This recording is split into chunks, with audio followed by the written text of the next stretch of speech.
अब देखिए प्रश्न क्रमांक 11 क्या है। पुष्पा ने 60,000 रुपए को 1 वर्ष 6 माह के लिए सावधि जमा खाते में निवेश किया। परिपक्वता तिथि पर कितने धन की प्राप्ति होगी यदि ब्याज की दर 12% वार्षिक हो तथा ब्याज प्रति 6 माह के बाद संयोजित किया जाता है। ओके, तो क्या किया, जो पुष्पा था उसने 60,000 रुपए जो है 1 वर्ष के लिए, 1 वर्ष और 6 माह के लिए जो है सावधि जमा खाते में जमा किया। ओके, और ब्याज की दर कितना दिया हुआ है, हमें 12% वार्षिक दिया हुआ है, लेकिन जो ब्याज है वो प्रति 6 माह के बाद संयोजित हो जाता है, यानी कि जुड़ जाता है। ओके, तो चलिए इस प्रश्न को हल करते हैं। तो देखिए इस प्रश्न में हमें मूलधन क्या दिया हुआ है, तो हमें जो है मूलधन दिया हुआ है, तो मूलधन यानी कि क्या, मूलधन यानी कि वह राशि जिसे हम बैंक में जमा करते हैं वो क्या होती है आपके मूलधन।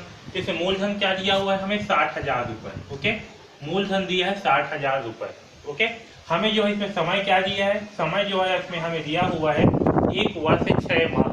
क्या दिया है, 1 वर्ष और 6 माह। ओके,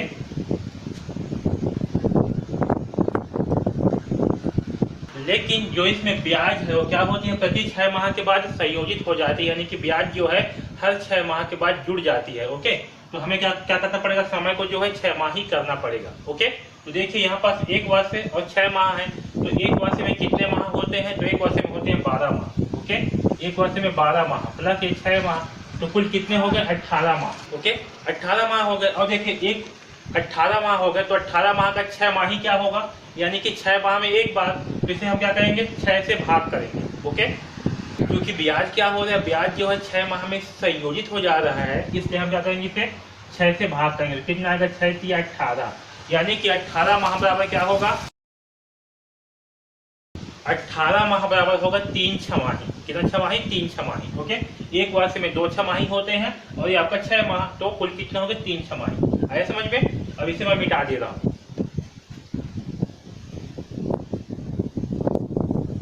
अब देखिए जो दर है, दर क्या दिया हुआ हमें, तो दर जो है हमें 12% वार्षिक दिया हुआ है। क्या दिया है, 12% वार्षिक, यानी कि वर्ष का 12% है। तो देखिए 1 वर्ष में कितने छमाही होते हैं, 1 वर्ष में कितने 6 माह पड़ेंगे, तो 1 वर्ष में कुल 12 माह होते हैं, तो 2 छमाही पड़ेंगे। ठीक है, तो हम इस दर को क्या करेंगे, छमाही दर निकालने के लिए 2 से भाग करेंगे। किससे, 2 से। ओके, तिमाही दर निकालने के लिए क्या करते हैं, 4 से भाग करते हैं। छमाही दर निकालने के लिए जो है 2 से भाग करेंगे। तो हमें क्या प्राप्त होगा, 2 एकम 2, 2 छक्का 12, यानी कि दर क्या होगी 6%, छमाही दर होगी। क्या होगी, 6% छमाही दर होगी। आया समझ में इतना। अब चलिए इस प्रश्न को जो है हल करते हैं। तो 1 वर्ष से 6 माह के बाद कितने रुपए जो है बैंक के द्वारा दिया जाएगा, ये हम निकालते हैं। तो ए बराबर क्या होगा, P इंटू 1 प्लस R बटे 100 की घात n। ओके, क्योंकि ये जो है सावधि जमा खाता है, इसलिए हम इस फार्मूले का उपयोग करेंगे। ओके, P का मान कितना है, P का मान है 60,000 रुपए, तो यहाँ होगा 60,000 इंटू 1 प्लस R का मान कितना है, तो 6%।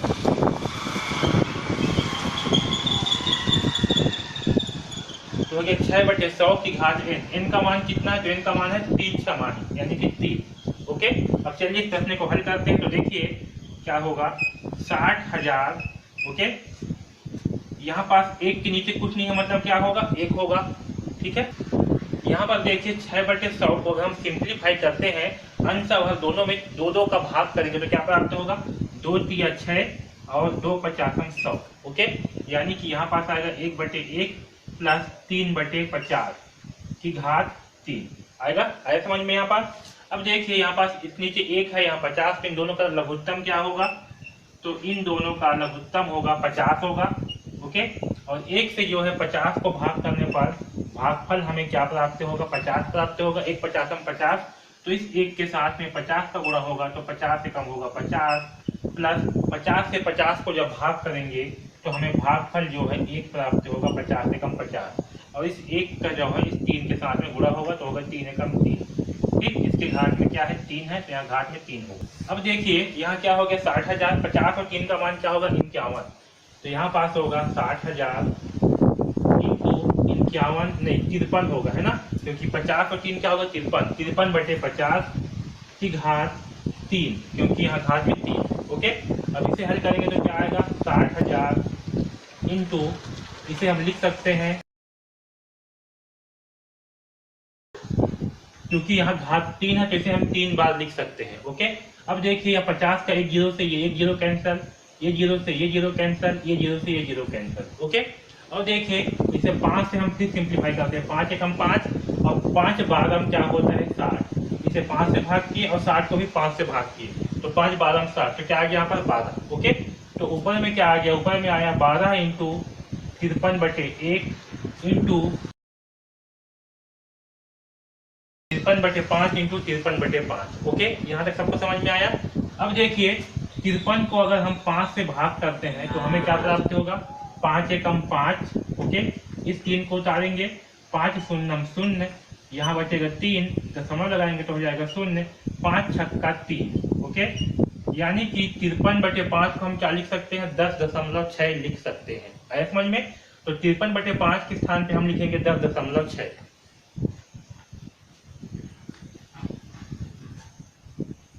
तो यहाँ हो जाएगा 12 इंटू, यहाँ 53 है, 53 इंटू 10.6 इंटू 10.6। ओके, अब हम जो है इन सब का आपस में गुणा कर लेते हैं। तो चलिए पहले इन दोनों का जो है मल्टीप्लाई करते हैं, 10.6 इंटू 10.6। तो देखिए क्या आएगा, 6 छक्का 36 की 6, हासिल आया 3, 6 शून्यम 0 और 3 होगा 3, 6 एकम 6। ओके, 0 छक्का 0, 0 शून्यम 0 और 0 एकम 0, 1 छक्के 6, 1 शून्यम 0 और 1 एकम 1। ओके, इसे जोड़ने पर आएगा 6, 3, 6, 6, 12 की 2, हासिल आएगा 1, 1 और 0 होगा 1 और ये 1। यहाँ एक अंक ये एक अंक, एक एक होगा 2 अंक, यानी कुल 2 अंक के बाद लगा दशमलव, तो ये हुआ 112.36। ओके, आया समझ में यहाँ तक? अब चलिए इनका जो है आपस में गुणा करते हैं 53 के साथ, तो क्या आएगा, 3 छक्का 18 की 8, हासिल आएगा 1। ओके, 3 की 9 और 1 10 की 0, हासिल आएगा 1, 3 दूनी 6 और 1 हो गया 7। ओके, 3 एकम 3 और 1 3 एकम 3। अब 5 से करेंगे, 5 छक्का 30 की 0, हासिल आएगा 3, 5 3 15 और 3 18 की 8, हासिल आएगा 1, 5 दूनी 10 और 1 11 की 1, हासिल आएगा 1, 5 एकम 5 और 1 हो गया 6 और ये 5 एकम 5। ओके, अब देखिए यहाँ पास इतना हो गया। अब इसे जो है आपस में जोड़ देते हैं तो हमें क्या प्राप्त होगा, 8 0 7 और 8 7 7 14 और 1 15 की 5, हासिल आएगा 1, 3 और 1 4 और 1 हो गया 5, 6 और 3 हो गया 9 और ये 5। ओके, अब इसका गुणा करेंगे 12 के साथ में, देखिए कितना आएगा, 2 अट्ठे, यहाँ पर दशमलव लगा देते हैं, है ना, 2 अंक के बाद में क्या है दशमलव, तो यहाँ भी 2 अंक के बाद में होगा दशमलव। ओके, 2 अट्ठे 16 की 6, हासिल आएगा 1, 2 शून्यम 0 और 1, 2 पंचे 10 की 0, हासिल आएगा 1, 2 पंचे 10 और 1 11 की 1, हासिल आएगा 1, 2 निया 18 और 1 19 की 9, हासिल आएगा 1, 2 पंचे 10 और 1 11, 1 अट्ठे 8, 1 शून्यम 0, 1 पंचे 5, 1 पंचे 5, 1 निया 9 और 1 पंचे 5। ओके, अब चलिए इसे जोड़ते हैं, ये 6 8 और 1 9, ये 0 5 और 1 6, 9 और 5 14 की 4, हासिल आएगा 1, 9 1 10 1 11 की 1, हासिल आएगा 1, 5 1 6 1 7। ओके, अब यहाँ देखिए 2 अंक के बाद में क्या है दशमलव, यहाँ भी आगे 2 अंक के बाद में दशमलव। ओके,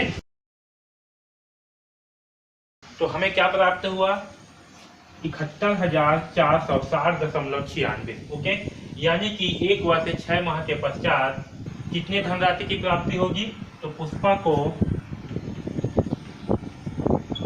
को कितने 71,460.96, 71,460.96 रुपए की प्राप्ति होगी। ओके, की प्राप्ति होगी। ठीक आया समझ में? तो इस प्रकार से जो है हम प्रश्न क्रमांक 11 को हल करेंगे। ओके।